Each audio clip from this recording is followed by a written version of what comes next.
जय श्री कृष्ण। वंदे ब्रज वसुंधरा। आइए कालसर्प की श्रृंखला में आपने जो है अभी अनंत कालसर्प के बारे में जाना था, अनंत कालसर्प के गुण और दोषों के विषय में जाना था, अनंत कालसर्प से हमको क्या हानि और क्या लाभ थे उसके विषय में हमने आपने चर्चा की थी। अब उसी श्रृंखला में आइए कुलिक नामक कालसर्प की चर्चा करते हैं।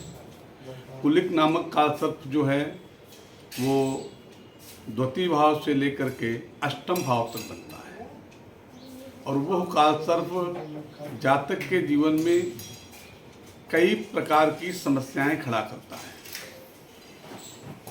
कुलिक जो है आपकी आय में सबसे बड़ा बाधक होता है। 1 रुपये की आय करता है, 3 रुपये का खर्चा बताता है और मानसिक तौर पे वो डिस्टर्ब करता है। और इतना ही नहीं, मानसिकता के साथ स्वास्थ्य को भी लेके डूबता है। और ये तो मैंने आपको पहले ही बताया था कि जो कालसर्प अपने भाव से बना करके 12 प्रकार से पूरे कालसर्प हर भाव से वो अपना कालसर्प बनता है। लेकिन यह कालसर्प जो है, मुख्य कालसर्प जो है द्वितीय भाव से लेकर अष्टम भाव तक की यात्रा में तय करता है और कालसर्प में अनेक प्रकार की समस्याएं जन्म लेती हैं। कुलिक कालसर्प में यदि आप व्यवसाय कर रहे हैं तो उसको मंद कर देता है। यदि आप जॉब कर रहे हैं तो आपको आक्रोशित कर देता है। यदि आप दलाली, नेतागिरी, शिक्षा, दीक्षा इनमें लगे हुए हैं तो आपको अनेक प्रकार की समस्याएं को जन्म देता है।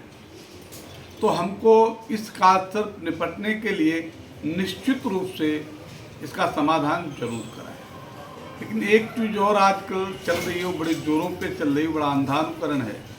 क्यों कालसर्प लोगों ने कहा कि आप नाक का जोड़ा चढ़ा दीजिए, आप जो है 2 माला महामृत्युंजय कर दीजिए, आप ऐसा कर दीजिए वैसा। कालसर्प विधि की एक व्यवस्था है, हम उसको पालन करें जब भी उसका लाभ मिलेगा।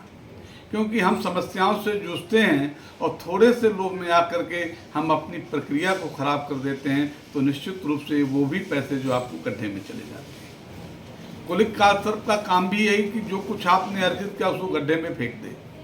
आपको चाहे स्वास्थ्य को लेकर खराब कर दे, चाहे विवाद को लेकर के खराब कर दे, चाहे तनाव करके कर दे, चाहे गृह क्लेश करके कर दे, चाहे अन्य किसी क्लेश में वो किसी न किसी प्रकार से आपको ऐसा करेगा जो आपने पैसा अर्जित किया उसको वहीं का वहीं अपव्यय करा देगा।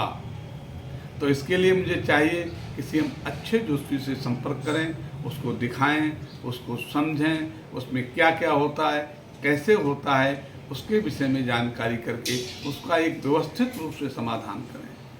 आपके भी संज्ञान के लिए मैं बता दूं, कालसर्प के लिए कुछ चीज़ें जो प्रमुख हैं उसमें राहु है, केतु है, सर्फ मंत्र है, मनसा देवी स्तोत्र पाठ है, मूल मंत्र का पाठ है, हवन है, बलि है और अभिषेक है।